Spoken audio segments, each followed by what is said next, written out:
Fiat vous souhaite bonne route. Retrouvez-nous sur fiat.re. Prenez la route en toute sécurité avec Total et Bonne Route. Énergisons la vie. Chaque jour, Total.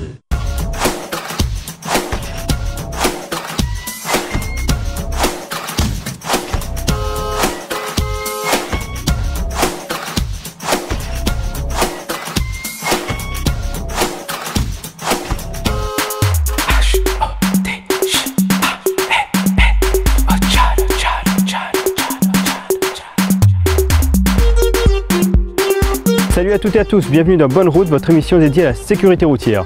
Aujourd'hui, c'est depuis le Mont Rochefeuille que nous avons le plaisir d'accueillir Ojan. Salut Ojan. Salut.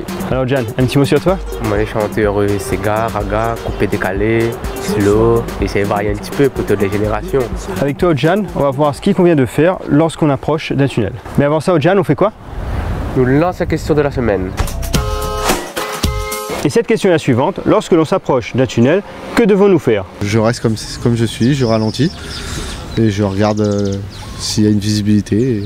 Non mais je ralentis toujours dans un tunnel parce que de toute façon j'ai peur des tunnels. Mais la première des choses à faire d'abord c'est d'observer l'entrée pour savoir si elle est assez large et ensuite d'allumer vos feux de croisement. Le réflexe c'est de déjà ralentir un petit peu et d'allumer les feux. Et toi Ojan, tu aurais fait quoi?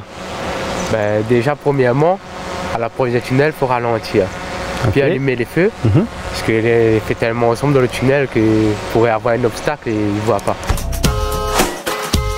La conduite dans un tunnel nécessite une conduite adaptée. Les risques d'accident sont très souvent aggravés par le confinement du lieu et la visibilité parfois réduite. Pour une plus grande sécurité de tous, il faut impérativement respecter certaines règles. Respecter les signaux d'affectation des voies, allumer les feux de croisement même si le tunnel est très éclairé, respecter les limitations de vitesse et respecter les distances de sécurité. Convaincu par l'essai? Oui, très convaincu, oui. Parce que quand nous passons un tunnel, déjà si on n'a pas les feux, on ne voit pas d'obstacle. Et puis même les voitures qui arrivent en face ou une moto, il peut surprendre en haut. Il faut allumer les feux et surtout si on a la lunette soleil. Donc quand on passe dessous, on enlève notre lunette. Comme ça, les cieux, ça passe tranquille. Super.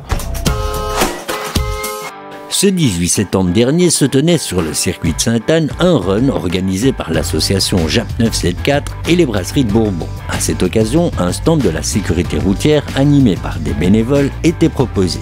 Retrouvons tout de suite l'organisatrice de l'événement pour nous en parler. On organise cette opération qu'on appelle la journée responsable de consommation responsable qui est également menée en métropole et en Europe qui permet en fait de sensibiliser le consommateur au risque de l'alcool et de toute consommation nocive en fait d'alcool au volant entre autres. Et c'est pour ça qu'on a fait cette opération ici aujourd'hui avec la sécurité routière, les simulations de conduite avec les lunettes d'alcoolémie et la distribution de livrets expliquant les risques de la consommation nocive et abusive d'alcool pour que l'alcool reste toujours un plaisir et que la consommation soit responsable. C'est peut-être effectivement étonnant que ce soit un brasseur qui le fasse, mais pour nous c'est clair, l'alcool et la conduite c'est quelque chose qui est absolument incompatible. Ça choque, mais c'est pas mal. D'accord. Vous m'essayez et vous mettez la ceinture en roulant. Dis-moi Jan, en quoi le sujet de la sécurité routière c'est un sujet qui te touche? C'est la route, il faut être prudent parce que la route est dangereuse. On a beaucoup de personnes aussi, ils boivent quand ils conduisent, mais ça n'est pas bon. Parce qu'après il faut penser aussi que les accidents y arrivent. Quand on imagine que demain, on peut avoir une famille et puis là, il fait un peu mal. Donc les personnes qui n'est pas assez conscient de ça que tu fais. Il faudrait mettre ça à la place des victimes de la route. Écoute, j'espère que le message a été passé en tout cas. Un petit mot sur ton actualité avant de nous quitter? Bon, une petite date comme ça donne Azote, on sera sur scène le 12 octobre. Donc à Saint-Laurent, la possession. Donc n'hésite pas, viens Azote, viens nombreux, crase un peu l'ambiance avec moi.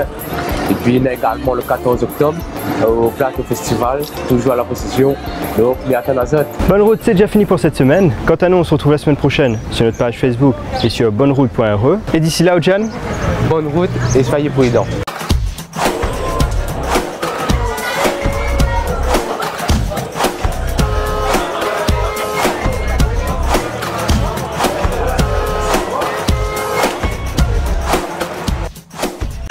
Bonne Route vous a été proposée par Total.